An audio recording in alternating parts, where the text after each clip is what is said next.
নমস্কার, আমি গৌরী শঙ্কর মুখার্জি আপনাদের ইউটিউব চ্যানেলে আর একবার সকলকে স্বাগত জানাই।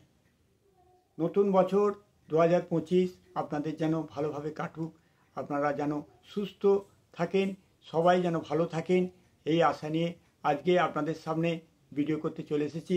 আজকের বিষয়বস্তু হলো, ভিডিওর বিষয়বস্তুটা কি না কী নিয়ে আলোচনা করব সেটা নিয়ে আলোচনা করব। যেহেতু পৌষ মাস, সেহেতু পৌষ মাসে অনেকে লক্ষ্মী পুজো করে।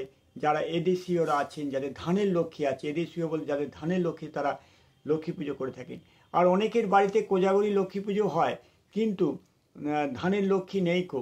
তারা কিভাবে লক্ষ্মীকে বাড়িতে বাঁধবেন? লক্ষ্মীকে যদি বাঁধা না হয়, তাহলে কিন্তু আপনি যতই রোজগার করুন, যতই আয় উন্নতি করুন না কেন, আপনাদের জীবনে কিন্তু অর্থ কিন্তু রাখতে পারবেন না।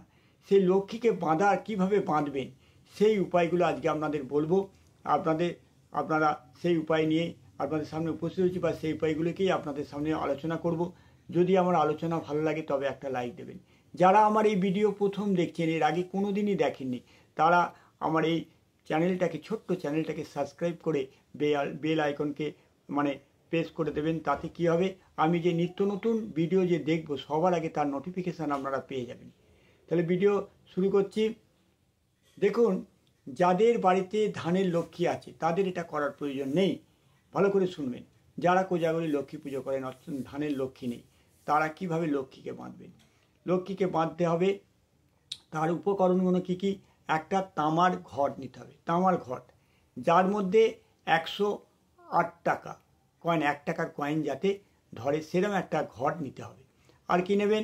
একটা হলুদ কাপড়, যাতে ঘরটাকে বাঁধবার জন্য, পুরো ঢেকে বাঁধার জন্য ঘট নেবেন। ঘটের একটা ঢাকনা নেবেন, অবশ্যই একটা ঢাকনা নেবেন। সেটা তামারও হতে পারে, বা পেতলেরও হতে পারে, কাঁসারও হতে পারে, যাতে উপরে ঢাকনাটা দিয়ে বাঁধতে হবে ঘরটাকে বাঁধার জন্য। কি করবেন? ঘট নিলেন, আর কি করবেন? আর প্রতিদিন যাতে 1 টাকা কয়েন ফেলা যায়, ঘরটাতে ধরে, সেই বিষয়টা কিন্তু মাথায় রেখে কিন্তু ঘরটা সেই অনুযায়ী নেবে। যাদের সামর্থ্য নেই তারা মাটির ঘটেও করতে পারেন, কোনো অসুবিধে নেই। কী করবেন? প্রথমে পূর্ণিমা কিংবা কোনো শুক্লপক্ষের বৃহস্পতিবার এটা করতে পারেন। তবে পৌষ মাসে আপনি যে কোনো বৃহস্পতিবারে, শুক্লপক্ষের বৃহস্পতিবারে আপনি করতে পারেন। পৌষ মাস ছাড়া যে কোনো পূর্ণিমার দিন এটা করবেন। কি করবেন? ঘটের মধ্যে 5টা সিঁদুরের টিপ দেবেন, আর 5টা সিঁদুরের টিপ, 5টা হলুদের টিপ দেবেন। ঘটের ভেতরে তলাতে, ঘটের তলাতে কি করবেন না, ঘটের তলাতে অল্প অল্প ধান, 5টা কড়ি, 5খানা শুকনো হলুদ, 5টা বেলপাতা, 5টা দুব্ব, 5টা তুলসী পাতা, আর 5টা কড়ি, পরিষ্কার ভাঙা কড়ি নয়, গোটা কড়ি, ভালো দেখে দেবেন। 5টা বেলপাতা, 5টা কড়ি, 5টা হলুদ এবং 5টা দুব্ব, 5টা তুলসী পাতা তলায় দিলেন। তার উপরে ধান দিলেন। ধান দেওয়ার পর এবার এটা এইভাবে একটা জায়গায় কোনো পুরোহিত মশাইকে দিয়ে পুজো করিয়ে নিয়ে, ঘরটাকে পুজো করিয়ে নিয়ে, লক্ষ্মীর নামে সংকল্প করে নিয়ে আপনাদের বাড়িতে একটা যেখানে ঠাকুর থাকে সেখানে রাখলেন।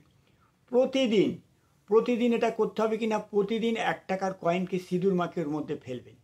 প্রতিদিন আপনি ক্রমাগত 108 দিন কিন্তু আপনাকে কন্টিনিউ ফেলতে পারবেন। এবার আপনারা অনেকে বলবেন, দাদা আমার তো অনেক অসুবিধা আছে, আমার বাড়িতে তো মহিলারা ফেলে। যাদের অসুবিধা আছে, মহিলারা যদি না ফেলতে পারেন, পুরুষরা ফেলবেন। প্রতিদিন কিন্তু ফেলতে হবে, মিস করলে হবে না, এটা বাদ দিলে কিন্তু চলবে না। 108 দিন যখন হয়ে যাবেন, তার উপরে আবার 5টা কড়ি, 5টা হলুদ এবং 5টা কড়ি, 5টা হলুদ, 5টা বেলপাতা, 5টা দুব্ব, আর হলুদ, ডালা হলুদ, আর কি করবেন, ধান দিয়ে পুরো মুখ অবধি দিয়ে, ঢাকনাটা দিয়ে, ওইটা বেঁধে দিয়ে আপনি ঘরে রেখে দিন। ব্যাস, এটা করলেই কিন্তু আপনার লক্ষ্মী বাঁধা হয়ে যাবে, এবং সেটাকে লক্ষ্মী হিসেবে আপনি পুজো করে যাবেন। কোনো দিনই আপনি কিন্তু এটা পাল্টাবেন না। আবার বলছি, যাদের সামর্থ্য নেই তারা যদি তামার ঘট না পারেন, পেতলের ঘটও করতে পারেন, কিংবা মাটির ঘটও করতে পারেন। ভালো করে এটাকে লক্ষ্মীভাবে আপনি লাল কাপড়ও করতে পারেন, হলুদ কাপড় যদি না পান, লাল কাপড় পরে সরাটা ঢাকা দিয়ে ভালো করে বেঁধে রাখুন। দেখুন, এটা করে দেখুন, আপনার লক্ষ্মী কিন্তু বাঁধা হয়ে গেল। এবার আপনি প্রতিদিন বৃহস্পতিবারে যেমন কোজাগরী লক্ষ্মী পুজো করছেন, তার সঙ্গে সঙ্গে এই ঘরটাকেও পুজো করবেন। ওইটা আপনার লক্ষ্মীকে বেঁধে রাখলেন, আপনার তিজুরি বাঁধা রইল। এবার দেখুন, আপনাদের যে আর্থিক যে উন্নতি অঘটন ঘটছে, যে পয়সা পাচ্ছেন না, সেটা কিন্তু আপনারা অটোমেটিক পয়সা জমতে শুরু করবে বাড়িতে। এটা করে দেখুন। আজ এই পর্যন্তই। যদি আমার ভিডিও ভালো লাগে তাহলে একটা লাইক দেবেন।